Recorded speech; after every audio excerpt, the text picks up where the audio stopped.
Hi, നമസ്കാരം. പിന്നെ നിങ്ങൾക്ക് നമ്മുടെ ഈ കേരളത്തിന് കേരളം എന്ന് പേര് വന്നെങ്ങനെയാണെന്നറിയോ? അതായത് പണ്ട് പരശുരാമൻ എന്ന് പറഞ്ഞ ഒരാളുണ്ടായിരുന്നു. അങ്ങേര് എന്തോ ദേഷ്യം പിടിച്ചപ്പോൾ ഒരു മഴുവെടുത്ത്, അതായത് കോടാലി, ഒരു മഴുവെടുത്ത് ഒരൊറ്റ ഏറാണ്. അപ്പം ആ മഴു ചെന്ന് വീണ ഭൂമി അതിങ്ങനെ വിണ്ട് കീറിയിട്ട് ഒരു വിള്ളൽ, മഴു കൊണ്ടിട്ട് ഭൂമി വിണ്ട് കീറി. അപ്പം അത് വിണ്ട് കീറിയത് എങ്ങനെയാണെന്ന് വെച്ചാൽ, നമ്മൾ ഈ വഴിയോരത്തൊക്കെയുള്ള ചായക്കടയുടെ ഈ ചില്ലലമാരയിൽ ഈ പഴംപൊരി വെച്ചിരിക്കുന്ന കണ്ടിട്ടില്ലേ? ഈ നീണ്ട പഴംപൊരി, ഈ നീളമുള്ള പഴംപൊരി.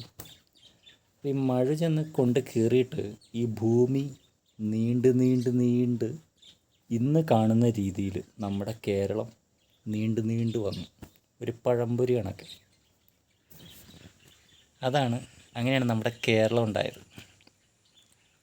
പിന്നെ നമ്മുടെ മലയാള ഭാഷ എങ്ങനെ ഉണ്ടായെന്നറിയാം നിങ്ങൾക്ക്?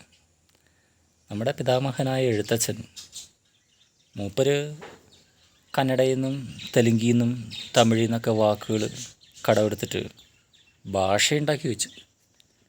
പക്ഷേ ഭാഷയ്ക്കൊരു പേരിടണ്ടേ? അപ്പം അങ്ങനെ വന്നപ്പോൾ ഇങ്ങേര് കുറേ മൂപ്പന്മാരെ വിളിച്ചു കൂട്ടി. അപ്പം മൂപ്പന്മാർ നാടിന് പേരിടണമല്ലോ. അപ്പോൾ ഇവരൊരു സംഘമായിട്ട് ഒരു നീണ്ട പുറത്തേക്കൊരു സവാരിക്കങ്ങ് ഇറങ്ങി. എന്തെങ്കിലും ഒരു പേര് കണ്ടുപിടിക്കണമല്ലോ. അങ്ങനെ ഇവർ നാടിനൊരു പേരിടാൻ വേണ്ടി ഒരുപാട് യാത്ര ചെയ്തു. അന്ന് വണ്ടിയൊന്നുമില്ലല്ലോ, കാൽനടയായിട്ടാണ്. അപ്പോൾ ഇവർ യാത്ര പോയപ്പോൾ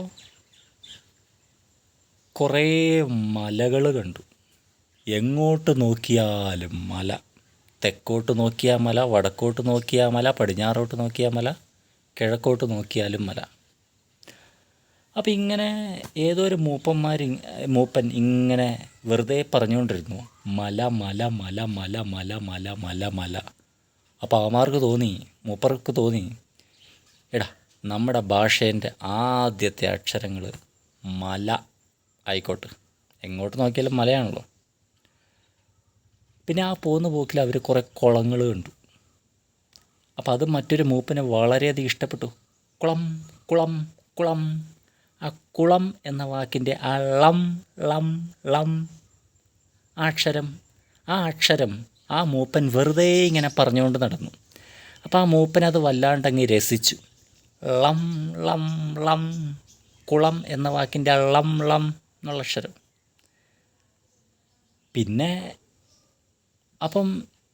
അവർ നോക്കുമ്പം, ചേടാ, ഒരു നാടിന് പേരിടാൻ വേണ്ടി നമ്മളിപ്പോൾ ഒരുപാട് ദൂരം യാത്ര ചെയ്തല്ലോ. അപ്പോൾ ഈ യാ എന്നുള്ള അക്ഷരവും അവർ ഉപയോഗിച്ചല്ലോ വർത്തമാനത്തിനിടയിൽ യാ എന്നുള്ള പേര് ഉപയോഗിച്ചു. കുറേ ദൂരം യാത്രയും ചെയ്തു, നടന്ന് ക്ഷീണിച്ച് മടുത്തു. പിന്നെ മൂപ്പന്മാരൊന്നും നോക്കിയില്ല, അവരുടെ വായി തോന്നിയ ആ പേരുകൾ, ആ അക്ഷരങ്ങൾ ചേർത്തങ്ങ് പേരിട്ടു. അതാണ് സുഹൃത്തുക്കളെ മലയാളം. പിന്നെ നമ്മുടെ സംസ്കാരം. നമ്മൾ മലയാളീസ് പൊതുവേ അങ്ങേയറ്റം ക്ഷമയുള്ളവരാണ്. എന്ത് പ്രശ്നമുണ്ടായാലും നമ്മൾ പരമാവധി ക്ഷമിച്ച് നിൽക്കും. അങ്ങേയറ്റം സഹിക്കെട്ടുമെന്ന് നോക്കിയാൽ മുണ്ടങ്ങ് മാടിക്കുത്തും, പിന്നെ എടുത്തിട്ടങ്ങ് കോടയും. വില്ലന്മാരെ മുഴുവൻ നമ്മൾ ഓടിച്ച് പാലം കടത്തും. അതാണ് നമ്മുടെ കൾച്ചർ. ആർക്കും നമ്മളെ അങ്ങനെ തോൽപ്പിക്കാൻ പറ്റില്ല. കാരണം നമ്മൾ ആ പഴയ ദ്രാവിഡന്മാർ, ആര്യന്മാർ, അതൊക്കെയാണല്ലോ നമ്മളുടെ ആ ഒരു ലൈഫ് ബ്ലഡിൽ. ബ്രിട്ടീഷുകാരെ